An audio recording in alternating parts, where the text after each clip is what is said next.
कर्म का सिद्धांत भारतीय दर्शन का एक महत्वपूर्ण हिस्सा है।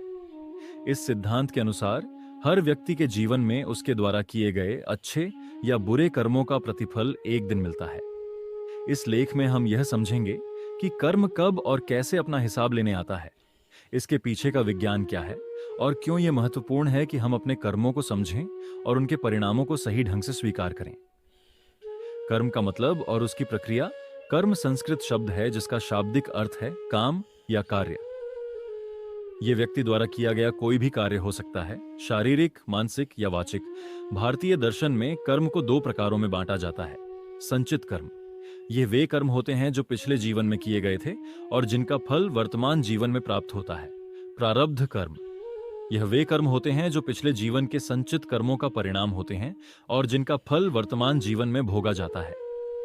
कर्म का सिद्धांत यह मानता है कि हर क्रिया का फल निश्चित रूप से मिलता है, चाहे वह अच्छा हो या बुरा। यह क्रियाफल का सिद्धांत किसी विशेष ईश्वर पर आधारित नहीं है, बल्कि यह एक प्राकृतिक व्यवस्था है जो आत्मा के जीवन के प्रत्येक पहलू को प्रभावित करती है। कर्म का हिसाब कब और कैसे आता है? समय का निर्धारण। कर्म का हिसाब कब मिलेगा, यह किसी निश्चित समय पर निर्भर नहीं करता। कभी कभी कर्मों का फल तुरंत मिल जाता है, जबकि कभी यह वर्षों तक प्रतीक्षा करता है। उदाहरण के लिए, किसी व्यक्ति द्वारा किया गया एक अच्छा कार्य, जैसे किसी की मदद करना या ईमानदारी से काम करना, इसके अच्छे परिणाम तुरंत मिल सकते हैं। वहीं कोई बुरा कार्य जैसे धोखाधड़ी या अपराध, उसका परिणाम भी समय के अनुसार मिलता है। तुरंत फल मिलना, जब व्यक्ति कोई छोटा या साधारण कर्म करता है तो उसका परिणाम बहुत जल्दी मिल सकता है। जैसे यदि कोई व्यक्ति सड़क पर किसी की मदद करता है तो यह एक अच्छा कर्म है, जिसके परिणाम स्वरूप वह अन्य लोगों से मदद प्राप्त कर सकता है। देर से फल मिलना, कभी कभी विशेष रूप से जब बड़े कर्म होते हैं तो उनका परिणाम समय के साथ मिलता है। जैसे कोई व्यक्ति लंबे समय तक किसी के साथ बुरा व्यवहार करता है तो यह परिणाम में देर से दिखेगा, जैसे समाज में उसका अपमान या रिश्तों में तनाव। कर्म का हिसाब कैसे मिलता है? संचित कर्म, हमारे द्वारा किए गए कर्मों का लेखा जोखा हमारे भीतर एक मानसिक रिकॉर्ड के रूप में होता है। यह रिकॉर्ड हमारे मानस पटल पर अंकित रहता है और जब हम किसी कर्म का फल भोगते हैं तो यह हमारी आत्मा को प्रभावित करता है। यह परिणाम हमारे जीवन की परिस्थितियों के रूप में सामने आता है। कर्म का फल, कर्म का फल किसी रूप में हो सकता है, शारीरिक, मानसिक या सामाजिक। शारीरिक रूप में हमें रोग या शारीरिक कष्ट हो सकता है। मानसिक रूप से हम मानसिक तनाव या आत्मग्लानि महसूस कर सकते हैं और सामाजिक रूप से हमें असमर्थता या घृणा का सामना करना पड़ सकता है। आध्यात्मिक दृष्टिकोण, भारतीय दर्शन के अनुसार कर्म का हिसाब आत्मा के स्तर पर भी होता है। जब व्यक्ति मृत्यु के बाद जन्म लेता है तो उसके पिछले जन्मों के कर्मों का प्रभाव उस नए जन्म में भी पड़ता है। आत्मा के सफर का यह सिलसिला निरंतर चलता रहता है और हर जन्म में व्यक्ति को अपने पिछले कर्मों का फल भुगतना होता है। इसलिए यह मानना जाता है कि व्यक्ति इस जन्म में जो भी अच्छा या बुरा करता है, वह अगले जन्म में उसके लिए किसी न किसी रूप में परिणाम लाता है।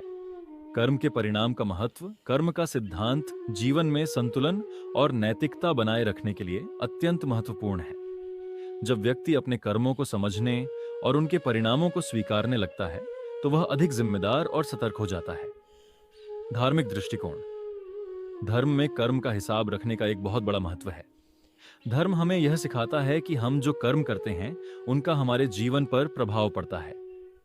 इस दृष्टिकोण से कर्म का लेखा जोखा हमारे कर्मों के माध्यम से भगवान या किसी उच्च शक्ति द्वारा रखा जाता है और यही लेखा जोखा हमारे जीवन के परिणाम को निर्धारित करता है। नैतिक और सामाजिक दृष्टिकोण, समाज में जब व्यक्ति अपने कर्मों का हिसाब रखता है तो वह अपने साथ साथ समाज के लिए भी एक उदाहरण प्रस्तुत करता है। जब वह अच्छे कर्म करता है तो उसका समाज में सकारात्मक प्रभाव पड़ता है और जब वह बुरे कर्म करता है तो उसका परिणाम समाज पर भी नकारात्मक रूप से प्रभाव डालता है। इस प्रकार समाज में सामूहिक रूप से अच्छे और बुरे कर्मों का प्रभाव पड़ता है। कर्म का सिद्धांत क्यों जरूरी है? सिद्धांत के आधार पर जीवन की दिशा निर्धारित होती है। कर्म का सिद्धांत जीवन को सही दिशा में चलाने के लिए एक मार्गदर्शन है। यदि हम यह समझें कि हमारे द्वारा किए गए कर्मों का परिणाम हमें भोगना पड़ेगा, तो हम अपने कर्मों में अधिक जिम्मेदारी और सतर्कता अपनाएंगे। इससे हमारे जीवन में नैतिकता और संतुलन आएगा। सकारात्मक मानसिकता का विकास, जब हम यह समझते हैं कि अच्छे कर्मों का फल अच्छा होता है, तो हम सकारात्मक मानसिकता विकसित करते हैं। इससे हमारा आत्मविश्वास बढ़ता है और जीवन के प्रति दृष्टिकोण बदलता है। मनुष्य को अपने कर्मों का मूल्यांकन करने की क्षमता मिलती है। कर्म का सिद्धांत यह सिखाता है कि हमें अपने कर्मों का मूल्यांकन करना चाहिए। क्या हमारा कार्य सही है या गलत? क्या हम दूसरों के प्रति न्यायपूर्ण हैं? जब हम अपने कर्मों की सही तरीके से समीक्षा करते हैं, तो हम आत्म सुधार की दिशा में बढ़ते हैं। समाज में न्याय का पालन। कर्म का सिद्धांत समाज में न्याय को स्थापित करने में मदद करता है। जब हर व्यक्ति को यह एहसास होता है कि उसके कर्मों का परिणाम निश्चित रूप से उसे मिलेगा, तो वह अधिक न्यायपूर्ण और ईमानदार जीवन जीने की कोशिश करता है। निष्कर्ष, कर्म का हिसाब लेना एक प्राकृतिक और आध्यात्मिक प्रक्रिया है जो प्रत्येक व्यक्ति के जीवन में निश्चित रूप से आता है। कर्म का सिद्धांत हमें यह सिखाता है कि हम जो कुछ भी करते हैं, उसका परिणाम हमें कभी न कभी जरूर मिलेगा।